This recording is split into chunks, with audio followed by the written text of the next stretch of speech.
ٹوٹے ہوئے برتن کا مسئلہ۔ حضرت انس رضی اللہ تعالیٰ عنہ نے بیان کیا ہے کہ نبی کریم صلی اللہ علیہ وسلم ازواج مطہرات میں سے کسی کے یہاں تشریف فرما تھے۔ اس وقت ایک زوجہ یعنی زینب بنت جحش رضی اللہ تعالیٰ عنہا نے نبی کریم صلی اللہ علیہ وسلم کے لیے ایک پیالے میں کچھ کھانے کی چیز بھیجی۔ جن کے گھر میں نبی کریم صلی اللہ علیہ وسلم اس وقت تشریف رکھتے تھے، انہوں نے خادم کے ہاتھ پر غصہ میں مارا، جس کی وجہ سے کٹورا گر کر ٹوٹ گیا۔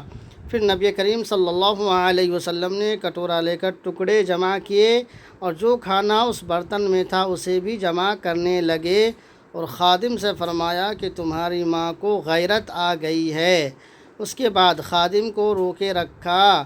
آخر جن کے گھر میں وہ کٹورا ٹوٹا تھا ان کی طرف سے نیا کٹورا منگایا گیا، اور نبی کریم صلی اللہ علیہ وسلم نے وہ نیا کٹورا ان زوجہ مطہرہ کو واپس کیا جن کا کٹورا توڑ دیا گیا تھا، اور ٹوٹا ہوا کٹورا ان کے یہاں رکھا جن کے گھر میں وہ ٹوٹا تھا۔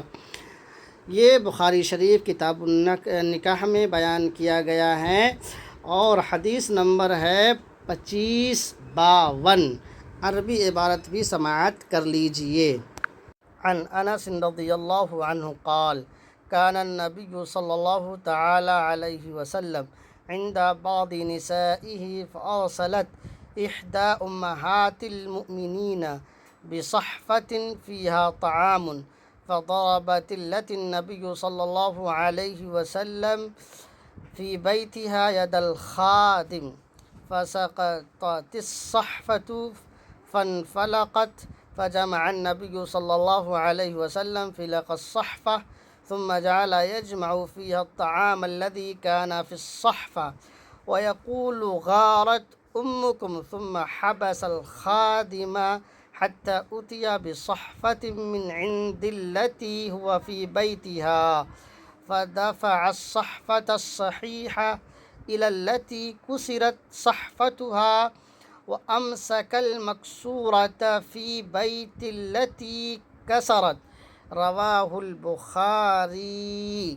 مزید یہ کہ چینل کو سبسکرائب کر لیجئے، ویڈیو کو دوستوں میں شیئر کر دیجئے تاکہ دوستوں کو بھی صحیح جانکاری مل جائے، اور مزید اس طرح کے ویڈیو کے لیے آپ فیس بک پیج کو فالو کر لیجئے، یوٹیوب پر OA ندوی کو سرچ کیجئے اور سبسکرائب کر لیجئے۔ اللہ تبارک و تعالی آپ کی جان مال عزت و آبرو کی حفاظت فرمائے۔ ہمارے لیے بھی دعا کیجیے کہ اللہ تبارک و تعالی ہم سبوں کی بھی جان مال عزت و آبرو کی حفاظت فرمائے، اور ہم سبوں کو اللہ تبارک و تعالی جب تک زندہ رکھے، ایمان پر رکھے، جب خاتمہ ہو تو خاتمہ بھی بالخیر فرمائے۔ اللہ حافظ، فی امان اللہ۔